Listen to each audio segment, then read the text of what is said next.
Welcome to Death and Aliens, an in-depth look at horror and sci-fi TV from two friends who vaguely know what they're doing. I'm Courtney. And I'm MK. And how are ya? I am so very good. Tired, but good. I two very important things.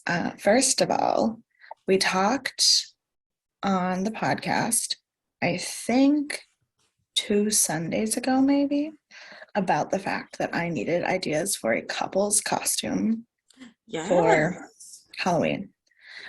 I also needed a group costume for my teachers that I work with, and we hadn't figured that out yet, but now all of that is decided. Oh, that's fast. Look at you. I know. So the group costume that we're doing with the teachers, we're doing Inside Out.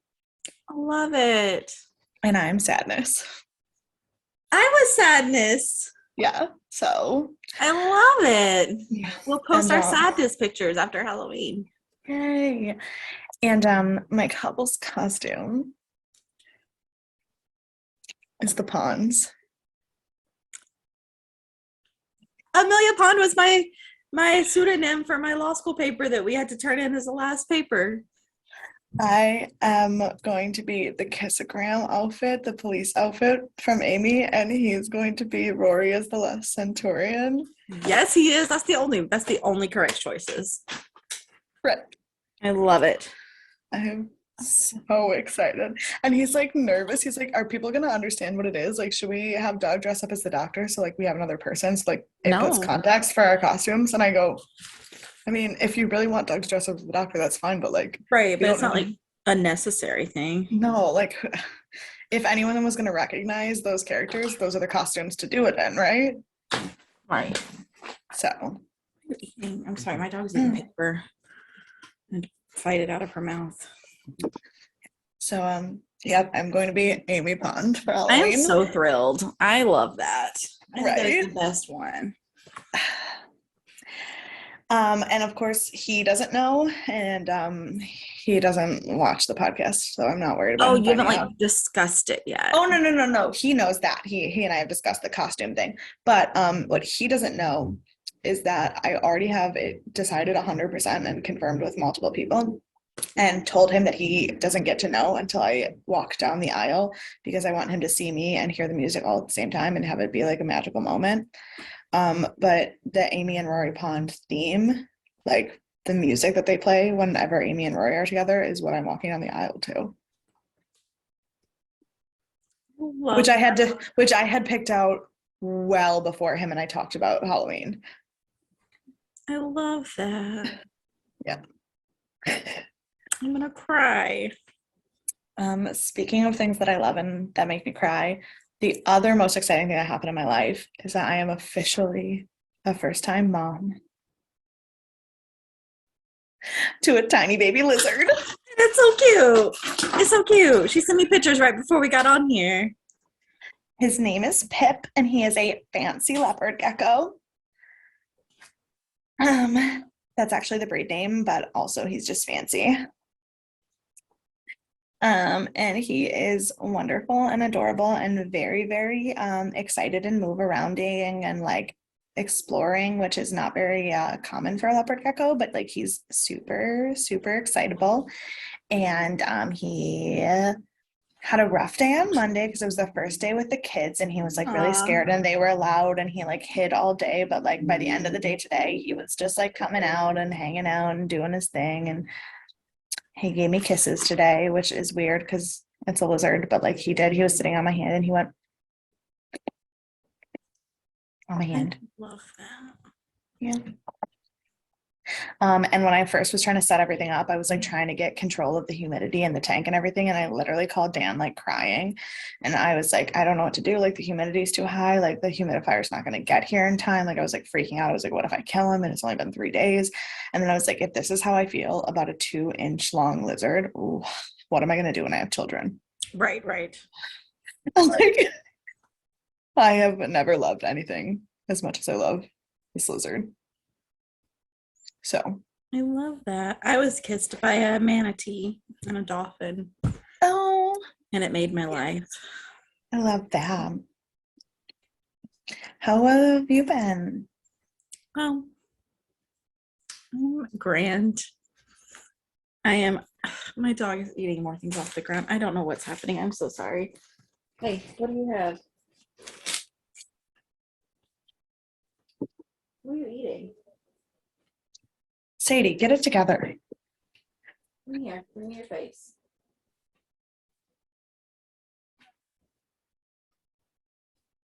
I can't see. I think she's just eating paper. I just can't tell what's in her mouth. Whatever. It probably won't kill her. She'll be fine. Anyways, I'm grand.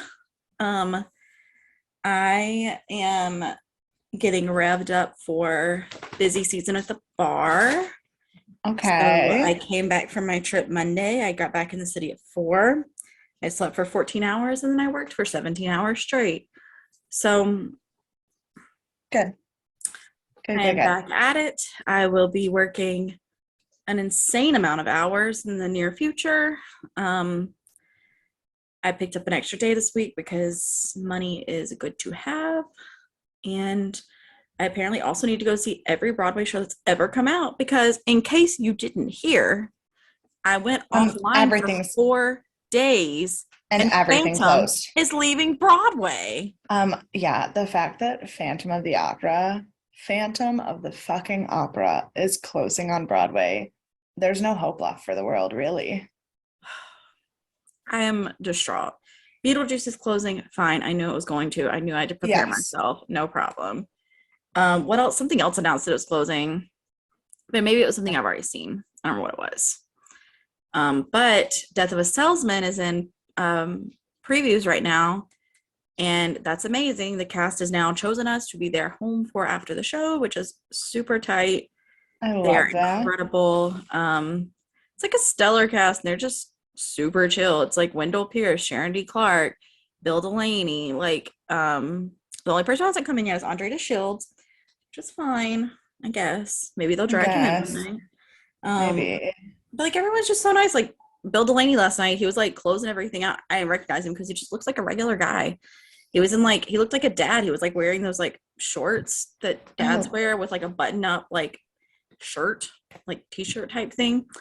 So I didn't realize he was like a real person. And then I was like closing him out and all this stuff. And he was like, "What's your name again?" I was like, "It's Courtney." He's like, "Hi, I'm Bill. Nice to meet you." I was like, "Nice to meet you." And he left. I like looked up his name and I was like, "Yeah, no, he's like super, super cool. He's on The Wire, all this stuff." I Yeah. was like, Yeah. "Cool. Good to know." Very kind. They're all very kind. I love that. So I'm doing grand, but this is the beginning of the end for my sanity. Yeah, that is a thing that happens.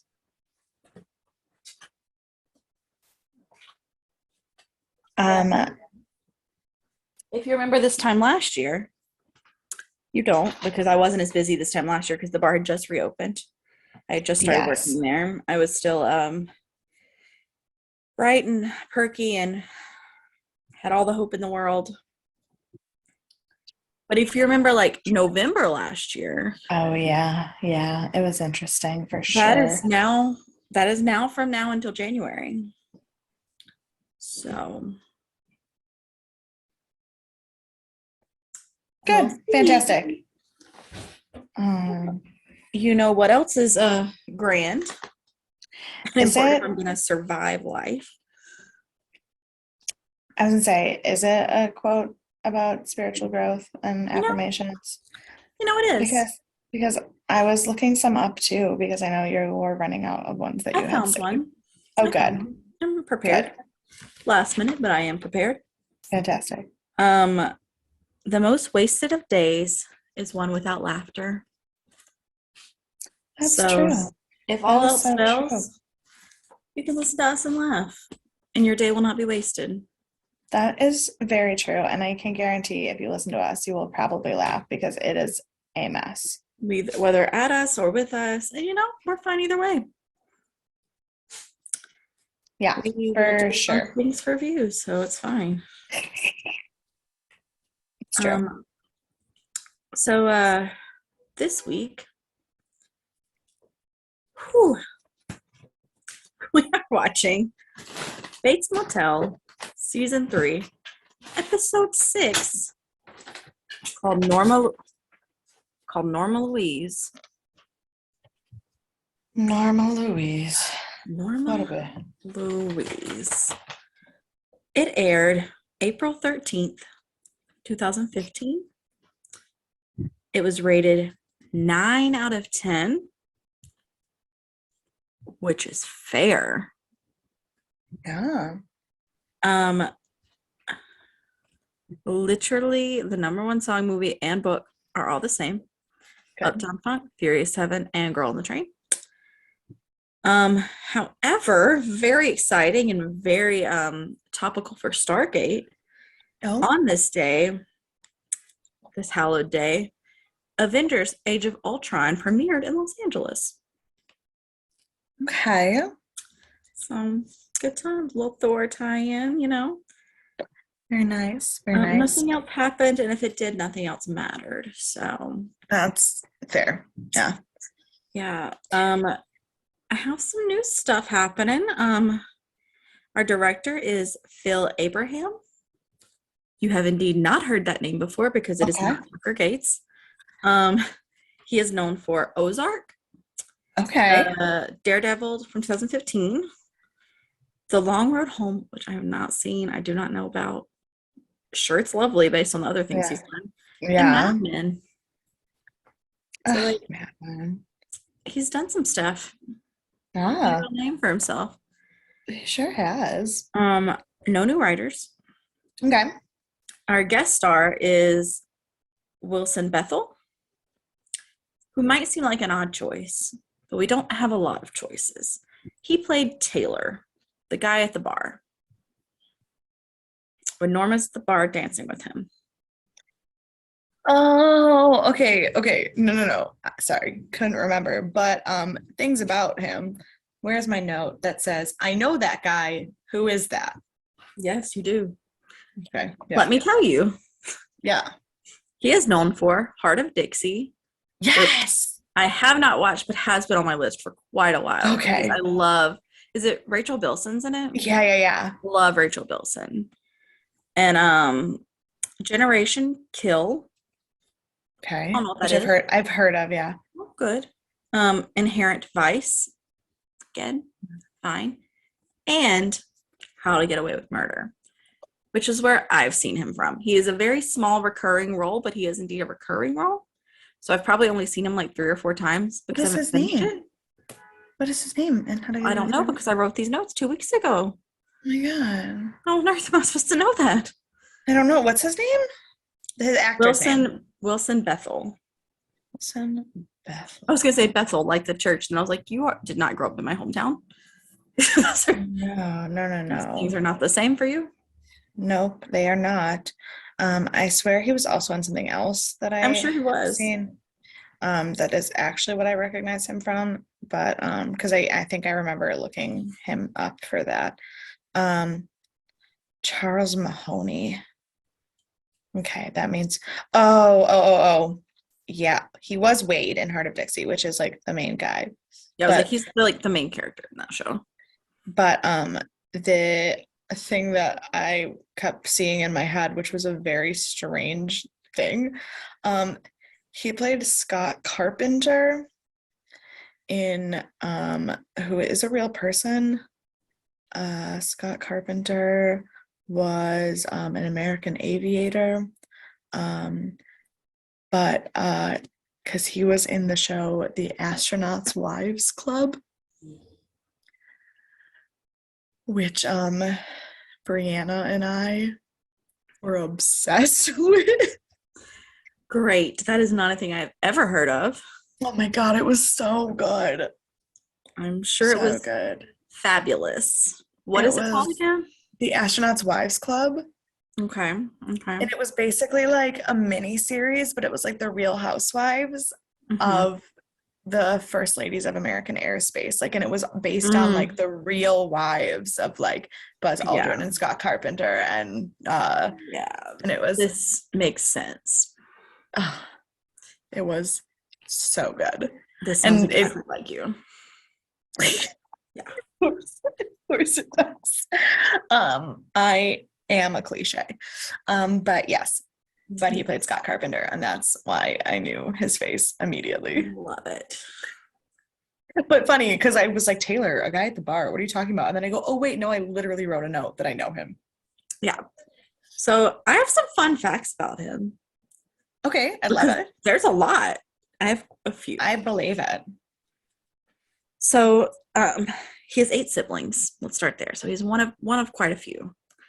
And then his mom was a writer who wrote a column about his family as he was growing up and like changed the names that it was directly about his family. So like people knew about him. Okay. Because his mom is a famous writer, Joyce Maynard. That's his mom. Oh, good. So people knew about him before he was somebody because she wrote about him as a child. Yeah. And my favorite fun fact about him, he auditioned for Captain America. I can see it. Mm-hmm. Right? If it wasn't Chris Evans, I could see it. Like, yeah, right. Like it has to be Chris Evans at this point, but like if it wasn't, it could have been him.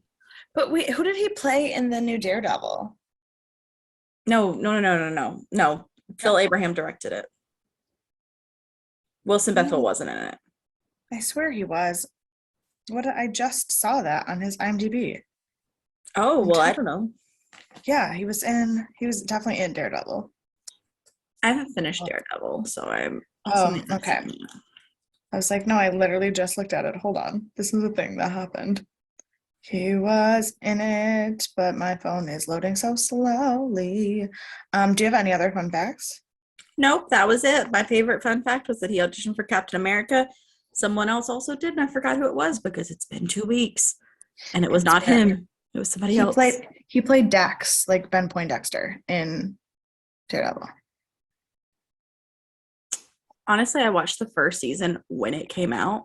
And you're not up to 2015 in your Marvel rewatch yet? No. No, I am not. Got it. Cool.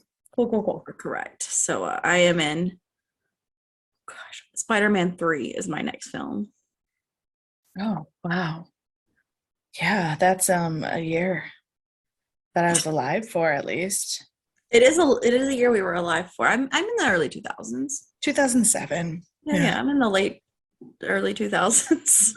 Wait, 2000. Oh, that means 2007. That means you're almost to the actual official initiation of the MCU. Like my next film after this is Iron Man. But did you watch Hulk already? Because Hulk came up before Iron Man. Edward Norton. So I'm watching chronologically. But I do think I was meant to watch Hulk next, but I accidentally watched all of the Hulks at the same time. Oh, okay. Because I was going to say, it definitely should be the Hulk before Iron Man. So it's Spider-Man 3, Hulk, and then Iron Man. But something happened in my brain when I was watching the Hulk movies, and I watched all 3 in a row. Oh, which is terrible because they're all not good. I think I just wanted to get them out of the way. Oh, okay. Fair. So my next movie is Iron Man after Spider-Man 3. So perfect. All right. Since this is not a Marvel podcast, it is a horror podcast, this comes out next Thursday, right? Like, yeah. Of course not tomorrow. No, this comes out on September 29th. We are almost to October, guys. So I need to make a quick announcement before we get into it. Oh, yes. I will be doing 31 Days of Halloween again on our Instagram. That may be all the content you receive from me ever again, because I am going to be very busy at the bar. But I will be. I am already planning out my playlist of movies. I am getting ready to make a music playlist. I have some insight on some shows that are being released because we have music in them. And I am pumped. So, since this is our last episode in September, yes, no, yes. September. It is. Yes, it's our last day, our last podcast for September. You should let me know your thoughts. Let me know what you're watching. Let me know if you have any suggestions. I'll put up a box. I will absolutely remember to put up a box on the 30th. it's a Friday. I probably will. I'll be off that day. So let's get ready to I get spooky. And the best way to prepare is by watching Bates. yes. Oh, let's hope I remember what happened in this episode from 2 weeks ago. Fantastic. So we start with Norman throwing a fit. He is running around the kitchen. It's all coming back to me very quickly. He's running around the kitchen because Norma has just left him. And he's just like throwing things. He won't come down. And Dylan just sucker punches him. I literally was like, Norman, what the actual fuck are you doing? Yeah, well, Dylan panicked and just punched him. He was like, I don't know, and punch him. Yeah. And, maybe that's the way to do it. So at this point, Norma's escaping. Dylan is frantically calling and texting her. And she pulls over and she is like real in the middle of a breakdown. And I was like, oh, good. At least she's pulling over. She's going to talk to Dylan before she does this. She just gets out of the car and shoots her phone. I was like, that's only like a slight overreaction, just like a tiny bit of an overreaction. I was like, how much more dramatic can you get? Like, it's wild. I was like, okay, she's going to like throw her phone out the window. Maybe she'll get it out and stomp on it. Like, the cliche. Nope. Shoots her phone. Whatever. You do you. Yep. Yeah. And because we still haven't made it to the credits, the last opening scene is Romero grocery shopping, chilling, doing his thing, walks out to the car, and just immediately gets shot at. And he is on the ground. Okay. And then we cue the credits. So before we get to the credits, we all know at this point how I feel about Alex Romero. It is not a secret. My notes said, no, no, no, no, no, no, no, no, no. But on top of that, my Peacock froze and would not play on him dead and bleeding on the ground. And if there was ever a moment where I thought my mental health would not recover from this show, that was it. I was like, I'm done. I'm done. I'm done. I'm genuinely done. I have bad news for your mental health. We have half of a show left. Yeah, but like, he didn't die. So like, not yet. Well, we don't know what's going to happen. Don't talk to me like that. You can't reach me. Yeah, no, literally it just froze and it was like the little yellow circle of death over him actually dying on the ground. And I was like, I can't. By the way, that was not a spoiler. I don't know if he dies or not. I just assume everyone's going to die. That's absolutely fair. I didn't think that you actually knew that, because if you did, you wouldn't have said it. Right. I just know if the rest of the world would okay. understand that.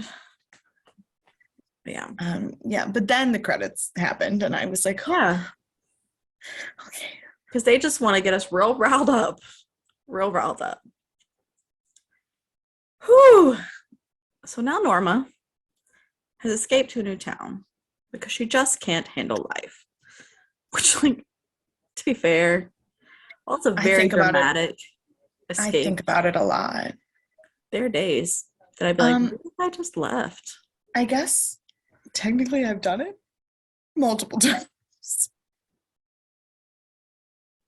With no preparation? You just like drive away? I packed my suitcase for Thailand the night I left. Yeah, but like, you prepared to go to Thailand. No, I know. But like, I mean, not in as dramatic a fashion as Norma, but I've definitely been like, wow, my life is not doing well. I'm gonna move. I mean, same. No, been there, done that. Right. I've moved, I think, 10 times in my life now. So I'm about to be 30. So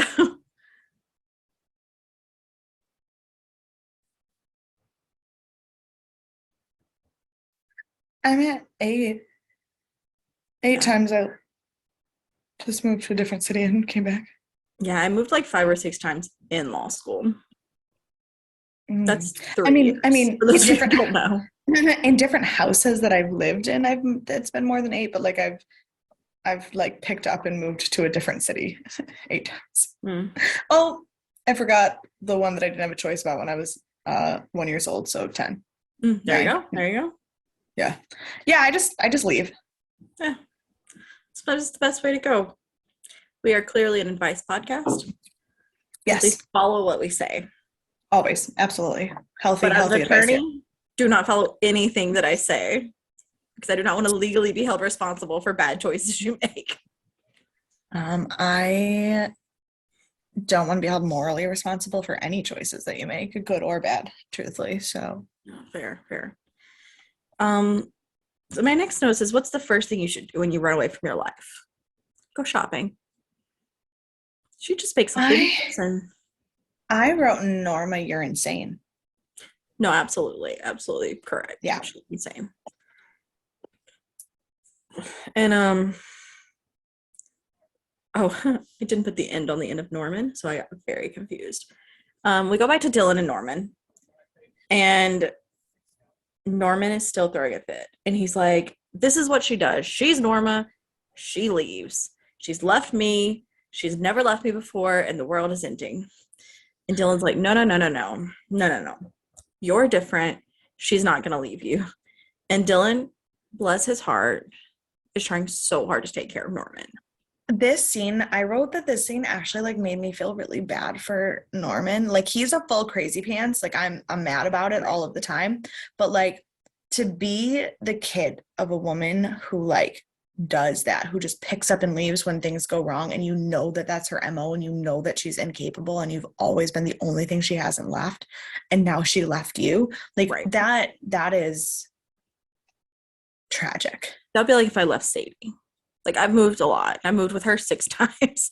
Right. To leave her. Right. So at least we've never left people like on the side of the road or anything.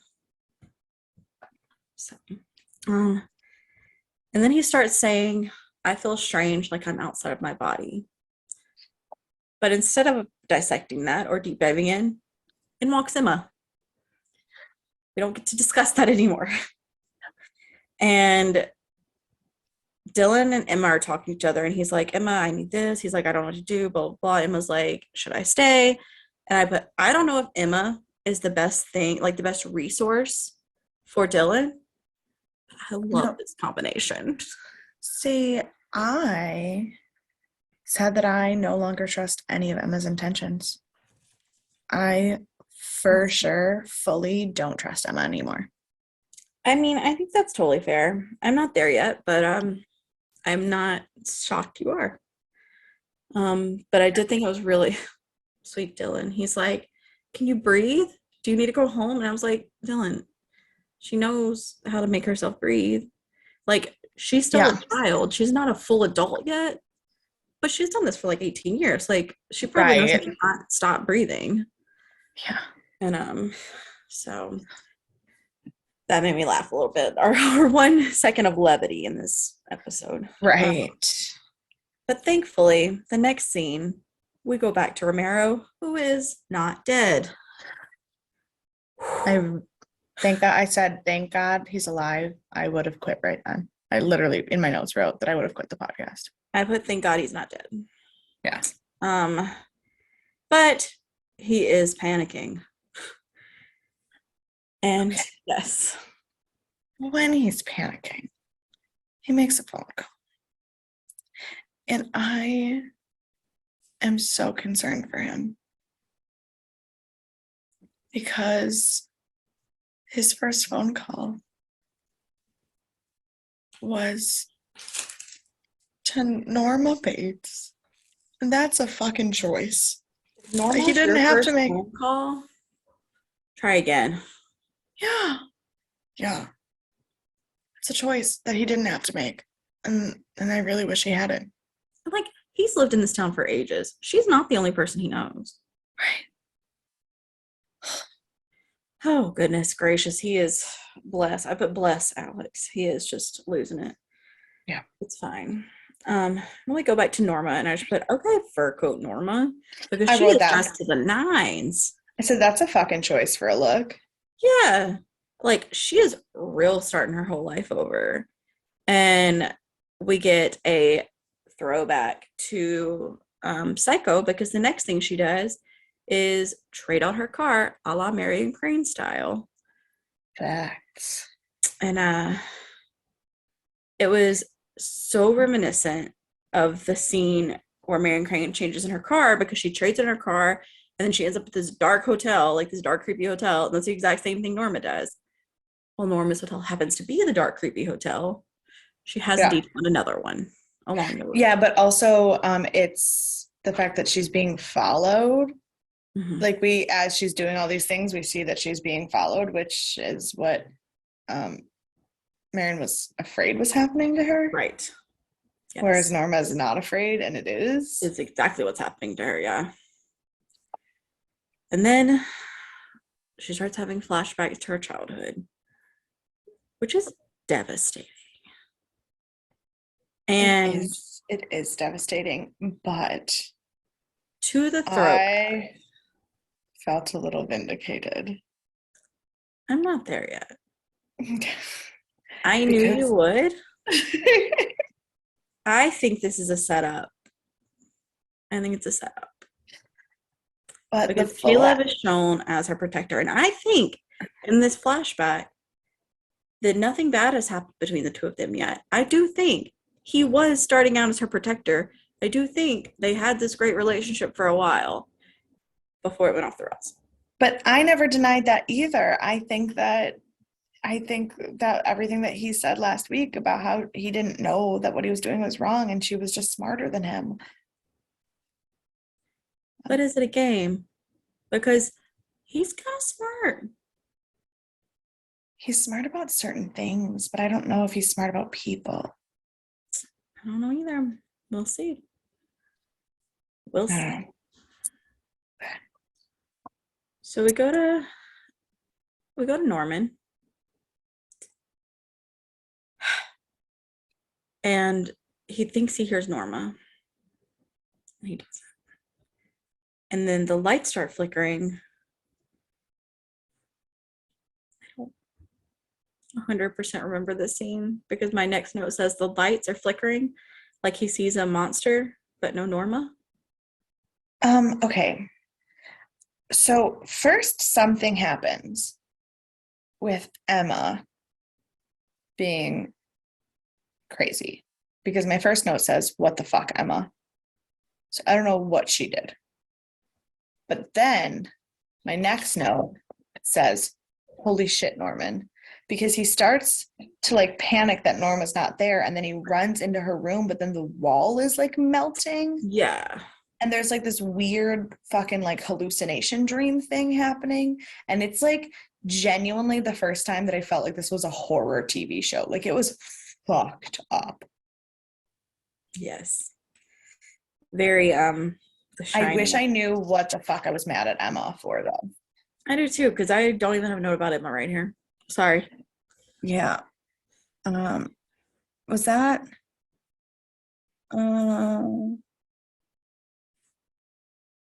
yeah, no, I don't know. We'll see. It's fine. I'm sure it wasn't that big of a deal. If it was, let us know. Tell us what happened. Right. We'll tell you everything else, and you tell us this one thing about Emma. Yeah, perfect. That feels like teamwork. So Dylan goes to talk to Caleb because, of course, he doesn't know what else to do. Yeah. He's not a full adult. He's like 23. So he tells him about Norma and how he's like, you just have to leave. He's like, I don't know, but Norma can't leave. And she did. So now you have to leave, so she might come back. Because she's like, I can't handle Norman without this. I wrote poor Caleb. I didn't. I know. We all have our opinions. Yeah. So we go back to Norma. And the suspense that's built between these scenes, these short scenes that she's seeing, is insane. Like the Norma scenes is insane. We Yeah. start off with like tears in a car, and then we go over to shopping, and then we go to the trading in the car and the creepy hotel flashbacks, and then we like break, and it's like the intensity's so built up at the end of that last scene, and then we have these other things happen, and then we come back, and it's just like I was so on edge by the time I got to this scene, Right. just from Norma's cuts. Oh, see, I was mostly on edge because of the weird fucking sand house dream that Norman I was mean, having. That fucked me that all the way didn't up. help. That didn't help. But I think it was the pieces of the Norma scenes that really like pushed me over the edge. And Norma's also over the edge, so she's gone to a bar. And And this is where I wrote, I know that guy. Who is he? yes, this is Taylor, who we've spoke about. And she is hardcore projecting on him. Oh yeah. And I don't remember exactly what he was telling her, but I assume it was something about running away. And she's just like, literally everything she says is projecting onto him what she's feeling. Oh yeah. And then she tells Taylor her name is Norma Louise Calhoun. And he starts calling her Norma Louise, which hence the title, because that's also what Caleb calls her. Correct. So, which why the fuck she introduced herself as Norma Louise, I will not understand. Never will understand, but yes. So she makes up this whole story. She tells Taylor she's run out on her wedding. She's been married once. He was mentally unstable. She said, but I had to kill him. Her husband did die. She did not kill him, but she could have. Yeah. I was like, okay, that was like super. And also, she was married twice because she was married to Dylan's not dad. Yep. I mean, she just said she ran on her wedding, so she's clearly making everything up. I'm not like That's true. concerned about the details. I'm just wondering if she fucking tried to kill Dylan's not dad. I mean, that's very possible. Maybe she did kill him. We've never heard about him since. So then he's like, do you want to have a smoke? Which is a euphemism, it seems. And I was like, so that's clearly a line that would 0% work on me.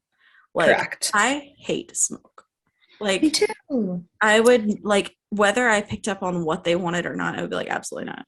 No, thank you. Yeah, for sure, no. Please go away from me now forever. For sure, no. Yeah, so great way to get rid of me if you're interested.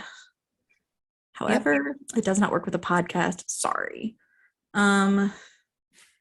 So then he's like trying all these things, and she's like still in her mental breakdown state, and she's like trying to get away and doing all this stuff, and he like starts being really mean to her, and she goes off on him.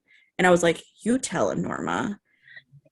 He says something about like, how dare you like get me all worked up or whatever. And I just wrote, sir, yeah, because I have any control over how fucking worked up you get. Right. And like, she spits in his face, and I love it. Oh, yes. Very Team Norma in this 10 seconds. Correct. Not for much longer, but like, yes. She is still a mess. Bless her heart. But so screw you, Taylor.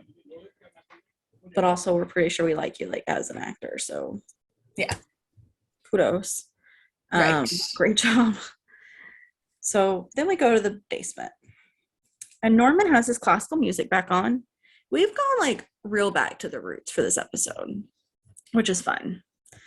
And then it took me a second to orient myself, because this episode got me fucked up.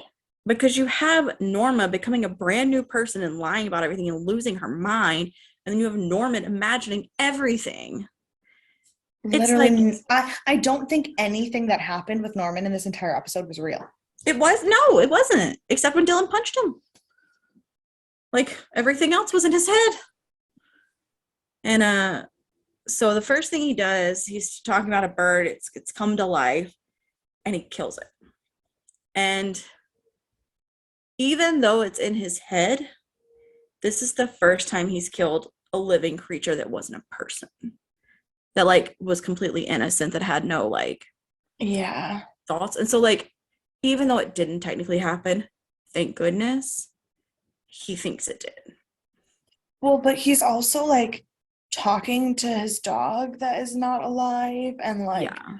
having like weird, like he's trying to taxidermy the bird, but then it's flying away, but then he stabs it again. And like it's just Very so, disturbing scene. so yeah, disturbing is the only word you can use for it. It's messed up. Yeah. And I at this point I hadn't realized how like I knew I was like, how is he talking to this dog? I was like, is this the same one that he's taxidermed? I was going through a whole thing. And then it turns out that he's just like left his body and mind. He is just straight faced. Dylan and Emma come in and he is just like not responsive. And like they're both trying to talk to him, not flinching. And Emma is like, what do we do? Oh my God, what's happening? And Dylan just calmly, he's like, you just wait it out. And I was like, that is the saddest thing I've ever heard. Like, Oh my God. It was, but Dylan's yeah, had to deal with this so many times that he's just like, that he yeah, just just knows sleep. that that's just, yeah, that was, it Ugh, was, very sad. yeah. So then we go back to Norma, who's making great life decisions as always. She calls James. As a reminder, this is her psychology, not professor. I said, well, that's not who I thought she would call. I thought she would have called Alex. I really thought when she just started calling somebody and I knew it wasn't going to be the boys, I thought it was going to be Alex. And then it was James. And I was like, no. So I did think it was going to be James because I thought she was trying to completely cut out her old life. And James never became a part of her real life. He is only That's true. in her That's school true. life. No one else That's true. knows him. So I wasn't super shocked. And that's true. And because Norman doesn't even know he exists. Norman has no No one does. idea. No one has any idea this guy exists. Who knows? Maybe it's all in her head. We don't even know. Probably not. Probably not all in her head. It might be a stretch. But we go back to Norman. And he just keeps repeating, I want my mother. I want my mother. And it is like incessant. Yeah. And then Emma has a coughing fit. And this episode had me feeling all kinds of ways. It was so strange because she like is obviously not doing well. So Dylan's like, oh my God, are you okay? Can I help? And she's like, could you possibly bang on my chest? And I was like, that's a request. That is a request to make. I said, that's not fucking awkward at all. Right. And then I was like, they're actually super sweet. And he's like barely trying to do it because he's like, doesn't want to hurt her, but wants to help her. And she's like, I'm tougher than I look. And I was like, oh, I love Dylan too much. He's too good. Yeah. And then I was like, this is such a sweet moment until she coughed up phlegm on the floor. Well, yeah. Gross, but it was. But here's the other thing that I didn't really care for about that moment. Not because of it not being sweet and wonderful, it was. But she says something to him that hurts my feelings because it shows me how little she can be trusted as a human being with any sense of judgment. And that is that she says that she's desperately wanted to be a part of this family and she never felt like she could. And I was like, what the fuck about Norma and Norman Bates screams, please come be a part of my family. Like, no. they're not even like you talk about like the casual like confidence and coolness that serial killers have that like convince you to like to do things. And like, I get why women dated Ted Bundy, and I get why women joined Charles Manson's cult. Like I don't agree with them, but like I get it. Right. I not once did I look at Norma and Norman and think, yeah, I'd like to marry into that family. That's the family. That's the one I want to deal with for the rest of my life. No, absolutely not. So Absolutely not. if I didn't already have Emma trust issues, I have a lot of them. I feel like with Emma that it's not necessarily that I don't trust her, but I don't trust her judgment, and she is going to really mess herself up. So I can't trust where we're gonna Big go with her time. because I don't know how badly she's gonna mess up, but it's not gonna be great. No. Um, but yeah, and then Norma shows up with Jane to shows up to James's house, and we see the car still following her.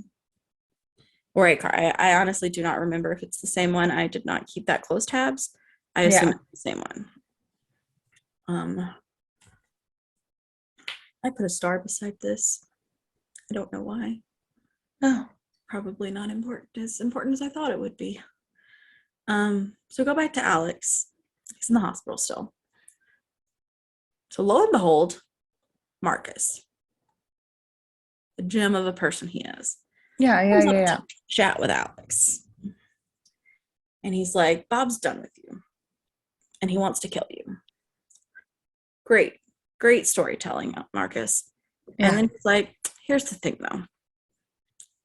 I'll make sure you don't die. Like it'd be better for me if you just like didn't die and you helped me. So let's do that. And Romero's like, I'm gonna think about it. Because I don't seem to have a lot of options here. I'm in a hospital bed, got shot yesterday, almost died. Like, probably should look at my options. Yeah. And so he's like, okay. So Marcus is like, yeah, cool. I'll be back tomorrow. You've got like 5 minutes to make the decision, basically. And I was just like, cool. Marcus goes out to his car. He's in a parking garage. Chill, gets in, everything's fine. Rolls down the window, and Romero runs out of the hospital straight up to Marcus and shoots him dead. Yeah. So during the hospital scene, I wrote Marcus Young, you're a piece of shit. But then in the parking garage scene, I wrote Alex. What the fuck was that? Yep. That is a correct question to ask. Because he's lost his mind. Which, like, fair. His closest friend is Norma Bates, and everyone else was trying to kill him. So, like, truly, this is probably the correct response mentally. But, like, but it's a lot. It was a lot. But then what was even worse is that he then just moved Marcus's dead body to the passenger seat and then took Marcus's car and left with it. Just goes on his way. What? This whole episode is like got me. Yeah. In a weird place. I don't even know what to say. Like I realized as we're talking about this that my notes, even though I was like, I didn't write a lot of notes, it's because I literally was baffled for the entire episode. Absolutely. I have a note about everything that happened. It's just that all of them are like, wait, what? Right. What? That is the correct response to this episode. Yeah. Yes. So go back to Norma. Oh, Norma. And she is telling James the truth at this point. And he's like, you're safe here, Norma. It's like never before in her life has she been safe anywhere. Right. So that is her trigger, probably. And also probably not true. I don't know. Right. I don't trust him. I also don't trust him. Yeah. He said, you're safe here, Norma. And my next comment says, I've now decided that's a lie. Yeah. I said she actually is making it way more than it is because she's a crazy person. And I don't know what that was in regard to, but it's true. And then my note says, I don't trust him. So yeah, that's what happened. All of that. Yeah. But then she tells him about Norman, which I'm gonna guess is one of the biggest mistakes she's ever made. Yeah. I don't know for sure yet because I haven't seen the outcome.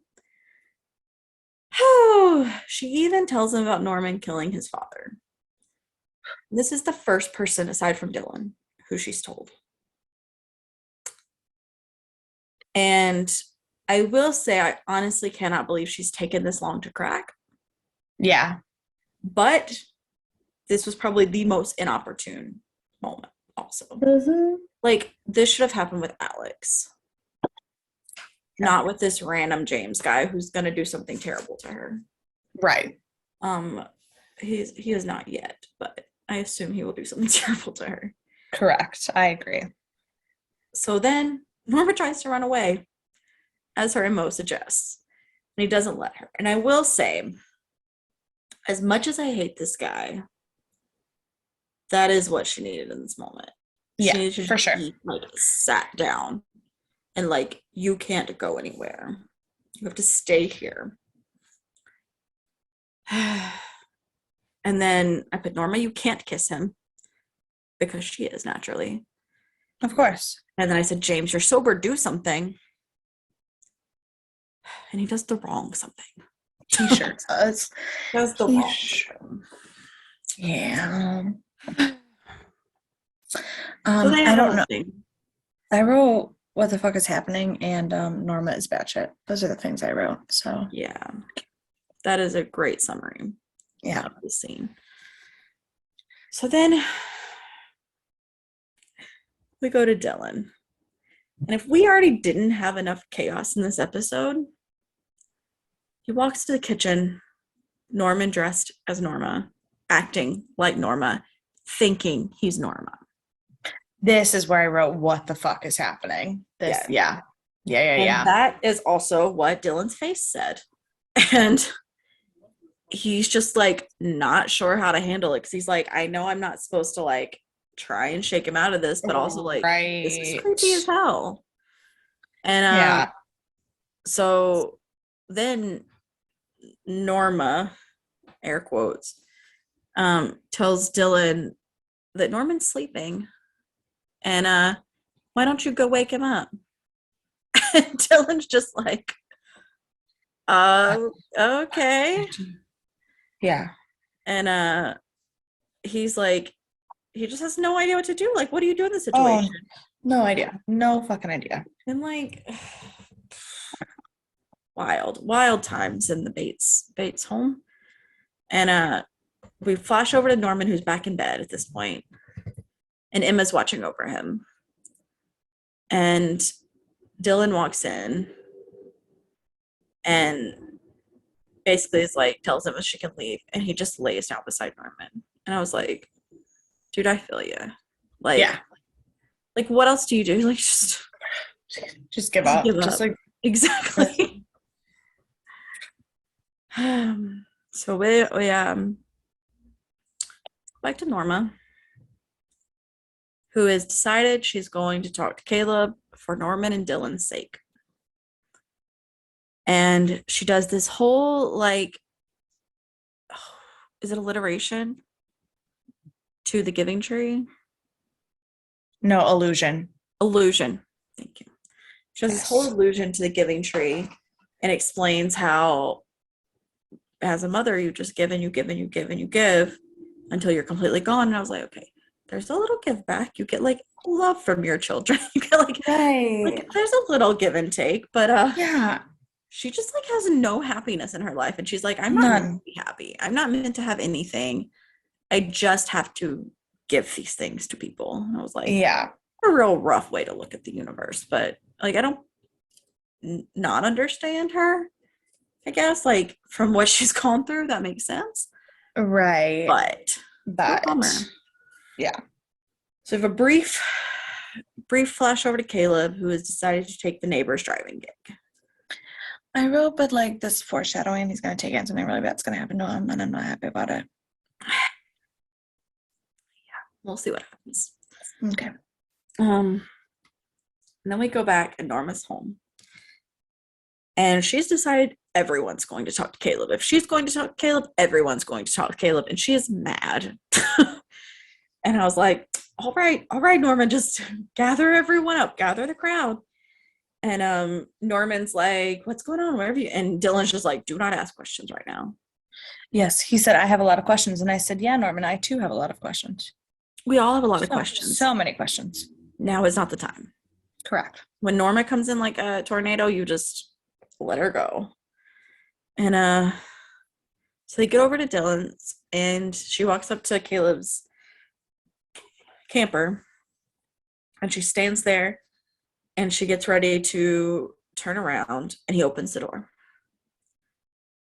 And she tries to run away and he follows her and they both have breakdowns. And he just repeatedly says how sorry he is. I cried. I stared in shock and confliction. I was like, oh my God, why is this making me cry? I cried so much. I was like, oh, they're both such broken people and just nobody loves them. And I feel so many things. There is nothing I would like more than for Caleb to have turned a new leaf, be this new person, mend his relationship with Norma, and they both realized it was because they were so broken and they've made it out of it. I just don't trust that feeling yet. So everything you're saying is what I would love to happen. It's how I would love for it to be. Just I'm not there trustingness wise. Okay. That's Yeah. it. It's a lot. So much. Yep. So much. So who do you want to punch in the face? Trying to think because like I guess I mean Margaret Norman. Yeah. So Norman like, was my first pick also. Yeah. He's got a lot going on this episode. So much.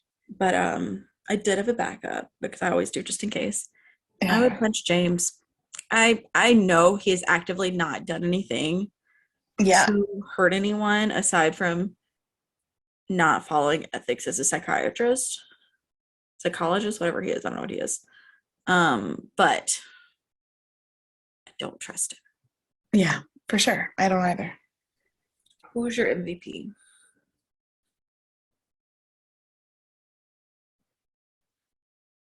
God, was there one?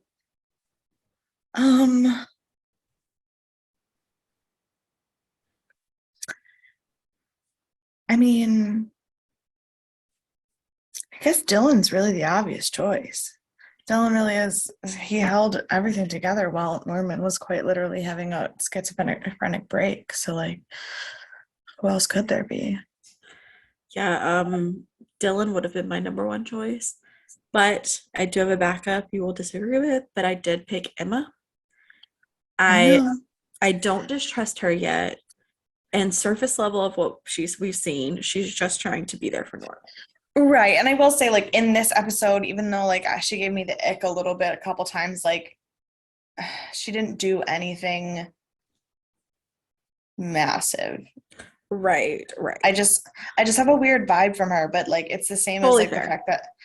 the fact that like you cannot trust Caleb, even though like surface level everything that's happening, like my theory on it makes sense, but you just can't trust him. Nothing that Emma's actively done so far should make me stop trusting her, but I just don't anymore. I mean, I feel like it's same thing with James. I don't know exactly what it is about him, like, but you just can't trust anything at the Bates Motel.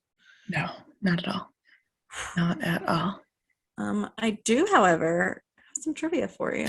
Oh, yay! Which I feel like we haven't had in ages. That's true. So the scene where Norman was sleepwalking, essentially as Norma, was released as a spoiler on the Bates Motel Facebook page before this episode aired on accident. I would have lost my fucking mind. Could you imagine? No, absolutely not. Insane. So that was hilarious, but also I'm real glad I didn't see it. Right. Fun fact. I read this and died. Max Terrio accidentally hit Freddie Highmore for real in that first scene. And it was such a good reaction because it was real. They just left it. He like punched him in the face. I love it. I love when I know shit like that, like where I'll be like, nope, this is the time that he actually punched him. Or like in Lord of the Rings, where the scene with Aragorn kicking the boot, it's the time that he actually fucking broke his toe. Right. Yeah, I love that shit. Oh, that's so funny. And the last thing, the taxidermy where the bird comes to life is a reference to Psycho 2. I have not seen Psycho 2, so I didn't. Neither have I. I did not know that either. But I have added the Psycho sequels to my watch list for October. So okay. I will be viewing them. Yep. What a fucking episode. I I understand I haven't watched this episode for 2 weeks, but I remembered like 98% of it and I'm still reeling from it. I'm not over it. I realized that the reason I didn't remember as much was because I like literally shut it out because it was so fucked up. Fair. I mean, it was 2 weeks. You couldn't hang on to it for 2 weeks. No. You would lose your mind. Yeah, I don't. Yep. So, you have any like predictions, thoughts, feelings, concerns? I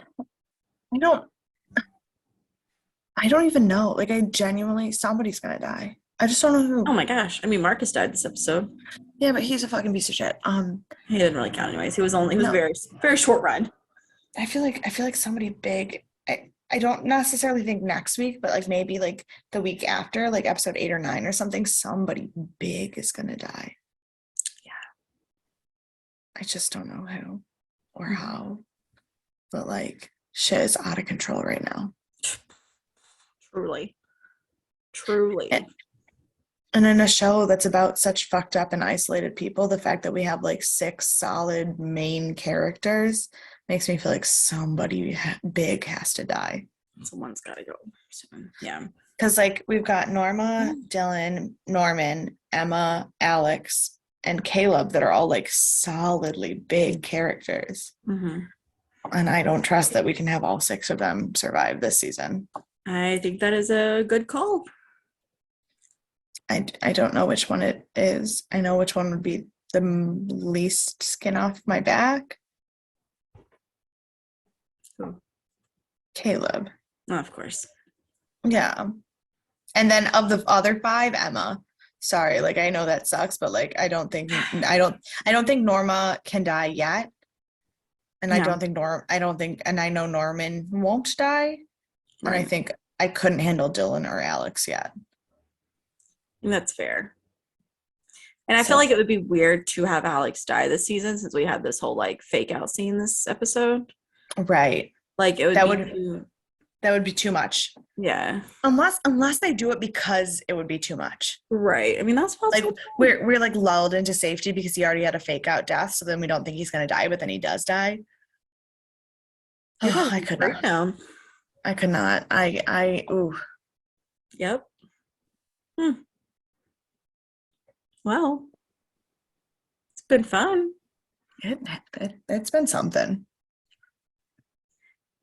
Whew, I'm glad we're back to our regularly scheduled programming on our. Nothing's changed on y'all's end. Nothing has changed for you. You are Sunday, Thursday. Snapping it out. We are back to real life, which is like kind of unfortunate, but like it's nice to have a schedule too. So correct.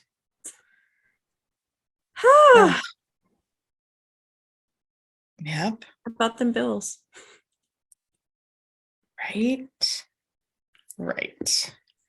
Anyways, not a sports podcast. Oh my gosh, I'm having a stroke. Not a Marvel podcast. 'Tis indeed a horror podcast. And if you have suggestions for horror films for October, Halloween, 31 days, it is real late for me in my brain. It's not even that late. It's just real late for me in my brain. Horror suggestions, theories about what's going to happen, thoughts, feelings, and concerns about any of our 6 cast members. Yes. If you watch the show, you have them. You have feelings. And probably concerns. I hope you have concerns if you're watching this show with us.